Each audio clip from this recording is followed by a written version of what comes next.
J'ai rencontré des gens qui étaient intéressés par des nouvelles techniques de grimper dans les arbres il y a une trentaine d'années, entre 30 et 35 ans. Donc des techniques anglaises et qui étaient remises un petit peu au goût du jour. Nous avons créé une association qui s'appelle aujourd'hui Sequoia, un cercle de qualité.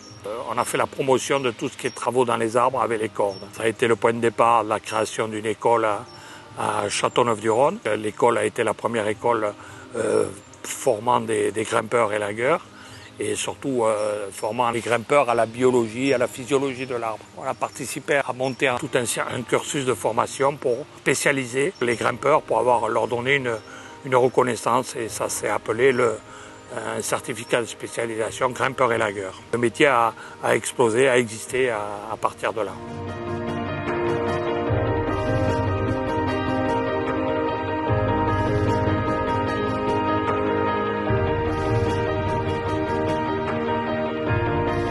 On s'occupe de tout ce qui concerne le soin aux arbres. C'est-à-dire que depuis qu'il est planté, l'arbre, jusqu'à son remplacement, on est là pour faire ce qu'il y a à faire dessus. Donc on travaille pour des particuliers, on travaille pour des mairies, des collectivités, des monuments historiques. Si on part du principe qu'un arbre, normalement, il n'a pas besoin de nous pour se développer, ça c'est une chose établie. La problématique que l'on rencontre, c'est que cet arbre, il va pousser en milieu urbanisé où on a des gens qui se promènent dessous, des voiries, du bâtiment, du réseau aérien, de l'éclairage public. On a énormément de contraintes. Donc nous, on est là pour essayer d'aider l'arbre à se développer dans ce milieu-là, mais pas le contraindre. Donc on est là vraiment pour faire le strict minimum sur les arbres au niveau de la sécurité, c'est-à-dire qu'on ne peut pas tolérer en ville d'avoir des arbres avec des bois morts dedans, on ne peut pas tolérer des arbres qui gênent le passage d'un piéton, qui gênent le passage d'un camion, voilà, donc il y a qui cachent un éclairage public. Donc on est obligé de faire attention à tout ça et pour gérer tout ça, il faut avoir affaire à des grimpeurs et lagueurs, des gens qui permettent d'aller à régler le problème essentiel et que celui-là.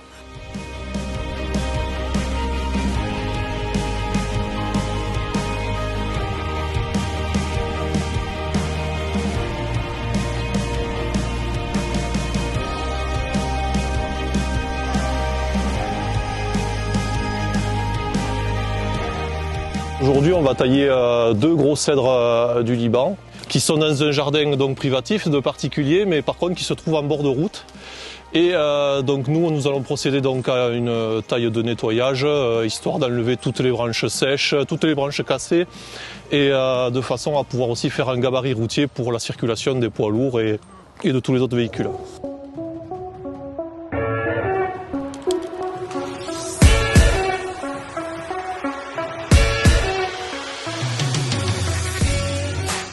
Dans le fait que l'on travaille sur l'arbre en milieu urbain, génère souvent des conditions de travail un petit peu compliquées. On est dans des parcs, il y a des gens, il y a de la circulation routière, il y a des mobiliers urbains. Par exemple, au funiculaire à Pau, on doit procéder à l'entretien des arbres qui surplombent le funiculaire, donc on est bien obligé de faire arrêter le funiculaire ponctuellement pour intervenir, pour pas que le funiculaire soit endommagé.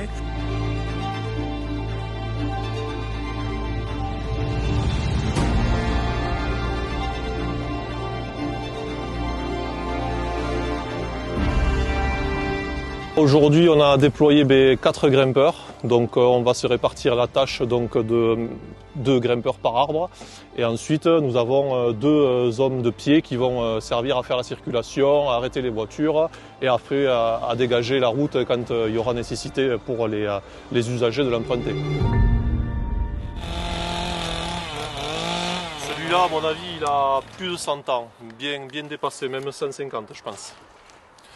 Donc là, je vais vous montrer un peu le style de taille qu'on pratique.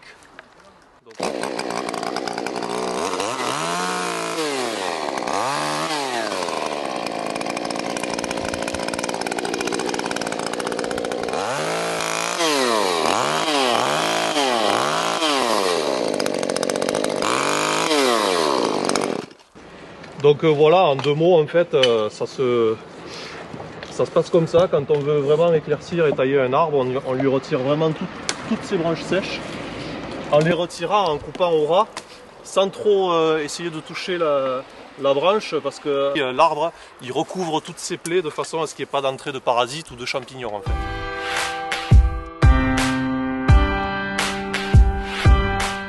On vient le démonter à la grue parce qu'il y a des mobil-hommes partout et à la nacelle pour un peu plus de sécurité.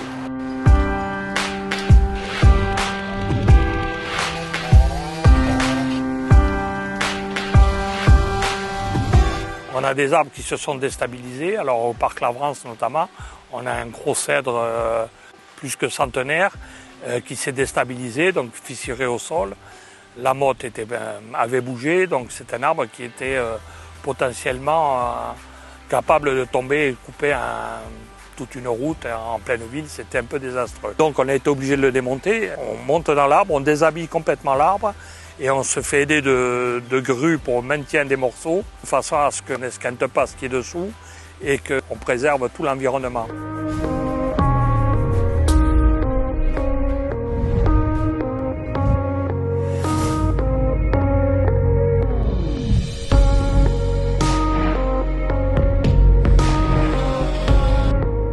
Après ces travaux spécifiques, on a l'habitude et on a l'expérience pour faire ce type de travail maintenant. De maîtrise de toutes les techniques de rétention et de maniement de grue. Toute action que l'on va avoir sur l'arbre va avoir une conséquence. Après, c'est d'essayer d'estimer les conséquences qu'il peut y avoir. Chaque arbre a sa particularité, c'est à prendre en compte. Quand on a bien compris comment il vit, on est obligé de dire on ne peut pas lui faire n'importe quoi parce qu'on va altérer une partie de ce qu'il a besoin pour vivre. Nous, on a vraiment une passation du savoir, donc dans le respect de l'arbre et tout, dans le respect du végétal. Moi, j'ai des anciens qui ont été formés par d'autres anciens. On obtient après des grimpeurs, s'ils continuent le cursus, qui sont vraiment très opérationnels et dans l'esprit de ce que l'on doit faire sur les arbres.